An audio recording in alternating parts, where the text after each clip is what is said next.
Hey everybody, my name is Sydney and I'm the founder of EMEKA Suits, and welcome to my studio, aka my living room. Normal thing during Corona times. And I'm grateful that you're here with me today and that I can tell you a little bit about my brand and how this all came to happen. And yeah, thanks for being here. And later on we're gonna have some music and listen to a friend of mine singing some R&B songs for you, so stay tuned for that.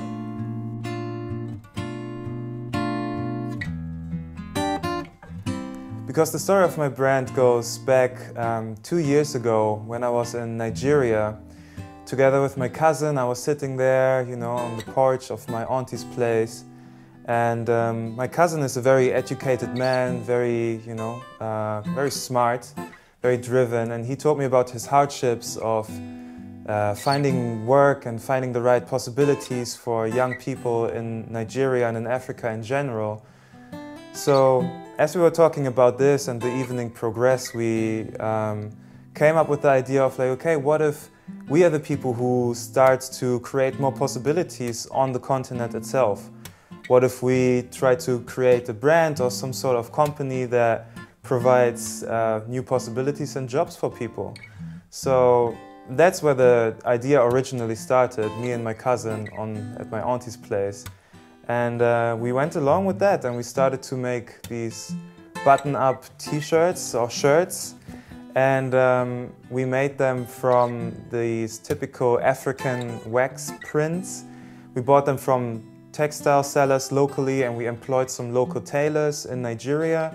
And we made the first shirts. And I took these shirts back with me to Berlin and I was selling them on flea markets here. And as I was doing some more research of where these fabrics actually come from, I started to see that they are not really sustainable and also that they are not really native to the African continent. The story behind these Ankara fabrics is actually quite interesting because they are mainly made by a Dutch company and also a Chinese company. But the Dutch is because they were colonizing Indonesia, and Indonesians had this traditional way of creating patterns on fabrics with wax. So they took this way of manipulating the fabric and they industrialized it, and then the Dutch were starting to make these fabrics in big quantities and selling them mainly to Africa. And that's where these fabrics come from. What we know now as like the typical African fabric is actually, most of this comes from a Dutch company made in Indonesia originally. So I was like, okay, this is not really what we want. We want to create something that's empowering to African people. We want to create something that's sustainable, and that was not the right product. So after, it took us some time. We had to fail hard and came to understand that this is not going to work. So we took some time away from it. And a year later, we came up with a new idea, which was a completely different thing. We were looking at like, okay, what is native to the West African countries? And we came up that actually cacao beans are like the main export goods, one of the main export goods. So we started to make chocolate in Africa and try to sell it in Europe. That's a whole another story. I don't want to get into that because that moves away from the fashion. But at some point, this company was actually a chocolate company, and we were making chocolate made in Africa, which failed big time. But you know, we tried and we learned. So another year went by, and that was last year, 2020, when I went to Kenya to go to an artist residency there. And I was not there because of fashion or anything related to that. I was just there to create music actually and work with kids in the neighboring village. I was giving them rap workshops and stuff like that. And that was a good time. And on this farm, on this artist residency, which was on a farm, I got to know this guy who taught me about a tailor collective that was in the neighboring village. And they were incredibly talented tailors who can make you anything from all sorts of fabrics. So I was like, whoa, this sounds interesting. What is that about? So The next day I packed my bag and I went over to the neighboring village, and I was trying to find these tailors, and it was really difficult because it was all like dirty dirt roads and no street signs and stuff. And I ended up at this beautiful house with 5 tailors and this woman who's running it, and they were doing amazing stuff, really, really amazing stuff. So I got to talk with them for a little bit. And they took me to a market where they sell second-hand clothing and second-hand fabrics. And it's called the Mitumba market. Mitumba is basically the Swahili word for second-hand. That's how they use it. These markets are filled with second-hand clothing and fabrics from the global north. Huge mountains of old shirts, old jeans, old everything you will find there. And it's quite an astonishing view if you first see it. The story behind it is also quite interesting because those are the fabrics that people in the global north, in Europe and America, put into these textile bins, these donation bins. What happens with these fabrics is that, firstly, these fabrics go through a sorting mechanism where the good quality fabrics stay in Europe and get resold, and the lower quality fabrics get shipped to Africa. And there they won't be donated or just distributed for free. No, it's a whole business, obviously. Like, who's going to pay to ship this whole thing over there, right? So they are selling these second-hand clothing to local vendors in Africa, who then again sell these fabrics and clothing on these markets. And this hand-me-down trade has several side effects to it. On the one hand, these second-hand fabrics flood the African market, which leads to, for the African textile industry to be crippled because they cannot grow themselves. Secondly, a lot of local tailors in Africa lose their jobs because people don't buy locally made products anymore. Everyone just goes to these cheap second-hand markets to buy the old stuff from the global north. And thirdly, and maybe one of the most devastating things, is that half of the fabrics that arrive there are in such bad quality that they get dumped straight away. So they end up on landfill, or they just end up in the environment, because most of these countries don't have the necessary waste management infrastructures in line to deal with such vast amounts of old clothing, so that they just dump it in the environment, polluting the waters and just creating a lot of environmental impact. So in the end, what is happening is that the global north dumps all of their old clothes on the global south, mainly Africa, and people there are just like flooded by this, by tons of old clothing, and it has a whole impact on the industry and on the environment. We go back. I am in Kenya. I am with these tailors in this tiny village, and they show me to these markets, and they tell me the story behind it. And as we are on this market, I find an old curtain fabric, like a very flowery pattern, kind of like what you see here in the back of me. And I asked them if they can make me a suit out of it, basically just because I like suits. And they were like, yeah, sure, we can make you a suit from it. So I drew them a little thing, and I showed them some pictures. I was like, okay, this is how I would like the suit to be. And a few days later, they made me this amazing suit. And I was like, wow, this is something here. So I took a picture of it and I just posted it on my Instagram, and I was like, yo, who wants to have a cool-ass, unique suit made in Africa and like upcycled and stuff like this? And a bunch of people flooded my inbox, and they were like, bring me one, and like, this is my size, and this looks so cool, blah, blah, blah. So I ended up just stuffing my suitcase full with these curtain suits and coming back to Berlin, and that's basically how this whole brand really started. This is where we finally found the product that was alongside of the philosophy that we had, and alongside of like empowering the African industries and African workers with actual possibilities for jobs. So that was very beautiful to see the loop getting closed between me sitting on the porch with my cousin thinking of how we can provide jobs for the local economy, to like now where, you know, I'm actually paying these tailors good money to make these amazing suits from upcycled materials, and just like having a whole, like having a product to this vague idea at the beginning. And yeah, once I was here, I started to distribute these suits, and I saw how many people got interested just in the story and in the narrative, and they wanted to be part of it. They wanted to have one for their wedding, they wanted to have one for their music video, for all kinds of things. And I noticed that this was much more than about clothing. This turned out to be much more about values and about a story that is creating something meaningful for everyone who is involved in it.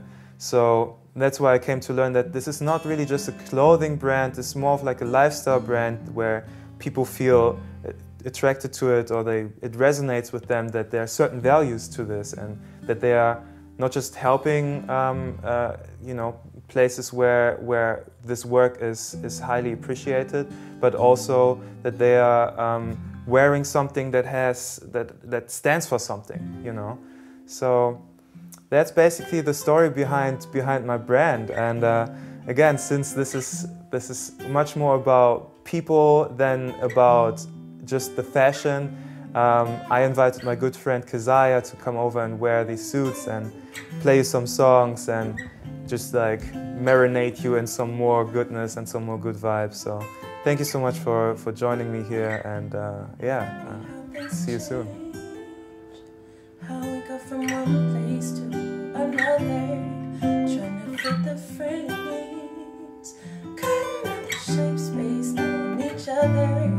I'm feeling how we're growing, right into our stories, seeing how we didn't know. Our biggest challenge was our own fear, but now we're done holding back, seeing back. Now we're found, there's no turning back. Je trace mon chemin, yeah, yeah. Je vis ma vie déterre par tous les moyens, yeah. Je prends le temps de créer mon mood, yeah, yeah. Je prends le temps de créer mon mood, je prends le temps de créer mon mood, yeah. Who would know that I'd be the one singing about self-love? We shed our tone, yeah, we choose the wave, we wanna ride, but now we're done holding back, seeing right now, yeah, yeah. There's no turning back, je trace mon chemin, yeah, yeah. Je vis ma vie déterre par tous les moyens, yeah, yeah. Je prends le temps de créer mon mood, yeah, yeah. Je prends le temps de créer mon mood, créer mon mood, yeah, yeah. Je prends le temps de créer mon mood, yeah, yeah. Je prends le temps de créer mon mood, yeah.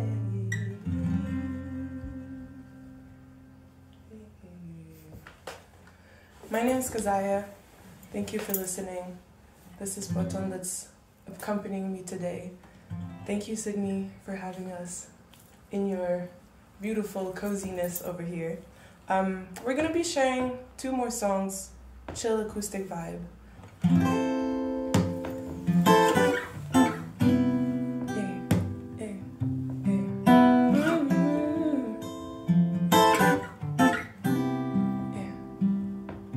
Listen. Fragrance of sunny weather, sun-kissed you walking on your way. Diamond born under pressure, you carry stories on your face. Carry life around your waist. She cocoa, she a butter. She a lover, she a fighter, so love her. Looking at life through a broken mirror, wishing the faker was a little clearer. You're looking for the pieces to replace, but it's the world that's gotta learn to embrace. Sister, sister, just keep standing for the colors of fusion. The more you love them, the more you'll blossom. Baby, it'll just be fine. Sister, sister, just keep standing for the colors of fusion. The more you grow, the more you'll glow. Baby, it will just be fine. Always holding it together, surrounded by those who can relate. With every mind you go extra, just to set the record straight. Feminine they wanna simulate, original they wanna simulate. But you the wave, you the water, you the bread and the butter. Looking at life through a broken mirror, wishing the faker was a little clearer. You're looking for the pieces to replace it, but it's the world that's gotta learn to embrace. Brother, brother, just keep standing for the colors of fusion. The more you love them, the more you'll blossom. Baby, it will just be fine. Brother, brother, just keep standing for the colors of fusion. The more you grow, the more you'll glow. Baby, it will just be fine. Baby, it will just be fine. Baby, it will just be fine. Baby, it will just be fine. Baby, it will just be fine. Yeah, baby, it will just be fine. Yeah. Baby, it will just be fine. Yeah. Baby, it will just be fine. Baby, it will just be fine. Yeah. That was Glow. Yeah. And then on to the next one, which is Type of Girl. This one's always like a very special one for me because it's the first song I wrote that I liked of myself, and so consequently also the first one I released. So it's always like, that one. Type of Girl. Let's go. We got this.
Baby, if you disappoint me, you and I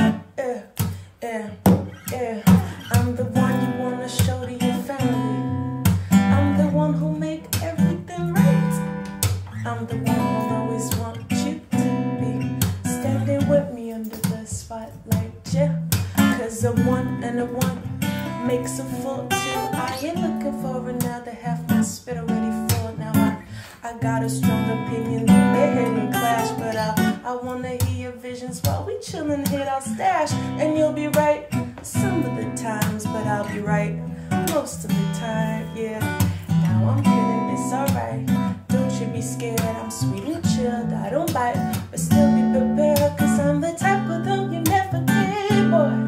I'm the type will always be on board, for adventure, for art, for food and games, but not the type with number and names, cause I'm the type of girl, yeah. The type of girl, yeah. I'm the type of girl,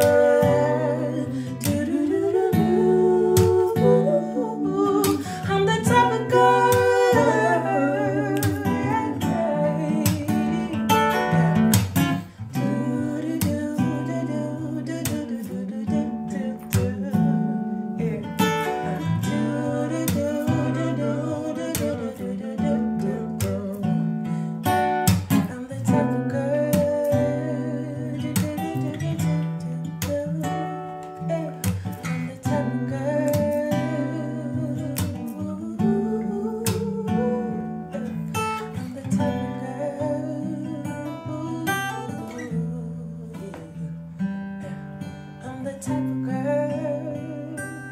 My name is K.ZIA. This is Boti. Thanks for listening to us.